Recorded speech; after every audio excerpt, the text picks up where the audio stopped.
અયોધ્યામાં રામલલ્લાની પ્રાણ પ્રતિષ્ઠા પહેલા દેશભરમાં ઉત્સાહ છે। સુરતના હીરા કર્મચારીઓને કંપની ખાસ ભેટ આપશે। કતાર ગામની બી મહેશ ડાયમંડ કંપનીએ આ અનોખી પહેલ કરી છે। 21મી જાન્યુઆરીએ કામ કરનાર રત્ન કલાકારોને બમણો પગાર આપવામાં આવશે। 22મી જાન્યુઆરીના રોજ અયોધ્યા રામ મંદિરનો પ્રાણ પ્રતિષ્ઠાનો મહોત્સવ છે। આ મહોત્સવને યાદગાર કરવા માટે સુરતના એક ડાયમંડ વેપારીએ પોતાના જે કારીગરો છે તે એક દિવસે જેટલું કામ કરશે તેનો ડબલ પગાર ચૂકવવાનું નક્કી કરવામાં આવ્યું છે। ત્યારે આપણી સાથે બાબુભાઈ ગુજરાતી જોડાયા છે। જી બાબુભાઈ, આ આઈડિયા કેવી રીતે આવ્યો, શું કહેશો? એ આઈડિયા એટલે માટે આવ્યો કે હું કારીગર વર્કરનો હિમાયતી છું। મને વર્કરો ખૂબ ગમે। બીજું કે જ્યારે ભગવાનનો આવા ઉત્સવ તે કારીગરને શું ફાયદો, એટલે મેં નક્કી કર્યું હતું 2જી તારીખે મુહૂર્ત વખતે જેટલું કારીગર તમે કામ કરશો તેથી હું ડબલ પગાર આપીશ। ભગવાન બિરાજમાન થવાના તો મારે કારીગરની યાદગીરી રહે, એ કાર્ય ઉત્સવ ઉજવી શકે, બરાબર શણગાર કરી શકે, કારણ કે એને પણ ખર્ચો લાગવાનો, એની બજેટની મર્યાદા હોય, એટલે વિશેષ પગાર એટલે આપણો સારો ઉત્સવ ઉજવી શકે ભગવાન રામ જ્યારે બિરાજમાન થાય। કારણ કે ભગવાન 14 વર્ષે, આ તો 500 વર્ષે જ્યારે બિરાજમાન થાય તો કોને ખુશી ન હોય।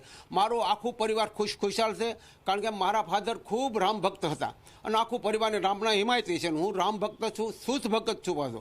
હું ભગવાનને સમરણ કે કહું છું, હવે ભગવાન કોઈને હાજા નેવરા રાખે, સુખી રાખે, કોઈ ભૂખ્યો ન રહે, ભગવાનને પ્રાર્થના કરું છું। એટલે મારી ખાસ પ્રાર્થના છે મારો એક પણ વર્કર ક્યારેય દુઃખી ન હોવો જોઈએ।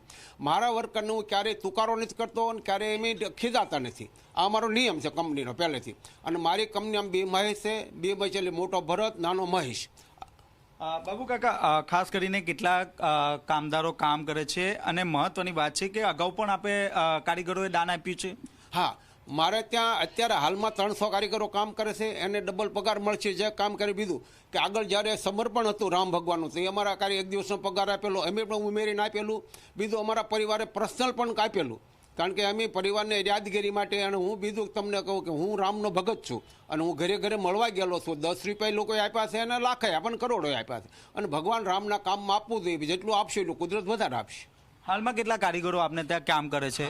હાલમાં અમારે ત્યાં 300 કારીગર કામ કરે છે। એ દિવસે કયા પ્રકારની પોલિસી હશે? એ જે કામ કરશે એનો ડબલ પગાર, જે કારીગર કામ કરશે તેનો ડબલ પગાર, જેટલું કામ કરી છે 500 કરે 1000 કરે 2000, જેટલું કામ કરે ડબલ પગાર। તો હતા રામ ભક્ત સમગ્ર દેશમાં ધામધૂમથી જ્યારે ઉજવણી થશે ત્યારે સુરતના એક ડાયમંડ વેપારીએ પોતાના રત્ન કલાકારનું ખાસ ધ્યાન રાખ્યું છે અને આ દિવસે જે પગાર મળશે એ પગારમાંથી રત્ન કલાકારો પોતાના ઘરે દીપ પ્રાગટ્ય તો કરશે, પરંતુ આખા ઘરને પણ દુલ્હનની જેમ શણગારશે।